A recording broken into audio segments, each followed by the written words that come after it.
everyone, this is Joseph, and I'm going to share my 5 least favorite things about The Legend of Zelda, Breath of the Wild. Before we get started, I've also created my 5 favorite things as well.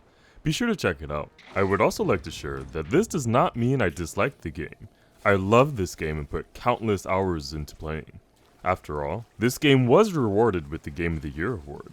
And fair warning, this video is full of spoilers, but let's get started.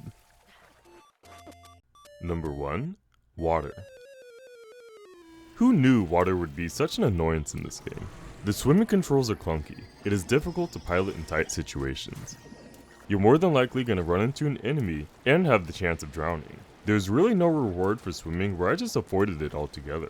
Have you ever jumped off a cliff getting ready to paraglide, but suddenly found yourself on a nosedive for the water? It throws off your jump, and you're more than likely going to fall short of your paragliding journey. We haven't even touched upon rain. Lighting the torches at the labs didn't feel strategic, only an annoyance if it rained. Ready to cook a meal? Too bad, travel somewhere else. In the middle of climbing a mountain? You're gonna have to take a rain check. Number 2. Forever Alone. In the last 3D game, Fi was the worst companion. So what was the solution? No companion. And yes, there are plenty of NPCs to interact with, but for most of the part of the game, we just feel like we're talking to ghosts. Zelda's trapped, the companions are dead. I just got a feeling of being alone in the dungeons with no one really to interact with. Imagine if we had a travel companion like a Goron, Zora, or Rita, even a Gerudo, and more character development to make it more personable. But what about the Twilight Princess amiibo? Well, you shouldn't have to pay more to have friends. Number 3. Music.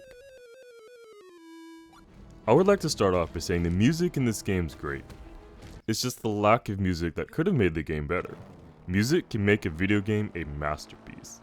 I understand Nintendo's thinking of making the player feel like they're in the wild, but it builds upon the previous argument of feeling alone. I guess I feel like I'm in the wild, but is that a good thing? Even the boss battles feel underwhelming. Let's have a listen.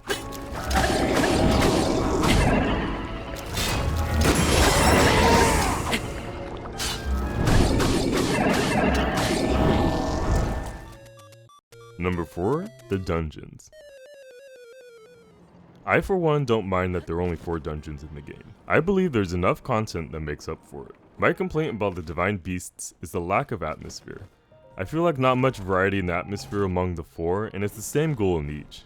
Find the checkpoints and defeat the boss. I would also like to talk about the shrines have the same issue, as they all appear the same way too. Number 5. The side quests. There are some good side quests in the game. We get to rebuild a city and a couple characters get married. Another example involves the Yiga clan. We have to sneak around to save Barta and face Koga. It was great, challenging, and memorable. But one problem, it was part of the main quest. Imagine if more side quests were like this. In previous games, we were rewarded with heart pieces, masks, or other meaningful rewards. With the shifts to the shrines, the rewards in the side quests took a large dip. Many of the side quests become chores. They do not provide much meaning, and I start to avoid the quest altogether. But otherwise, those were my 5 least favorite things about The Legend of Zelda, Breath of the Wild. Just remember, this game's great and I strongly recommend it. Also, did you agree with my list? Let me know in the comment section below. Thank you for watching, and stay toasty.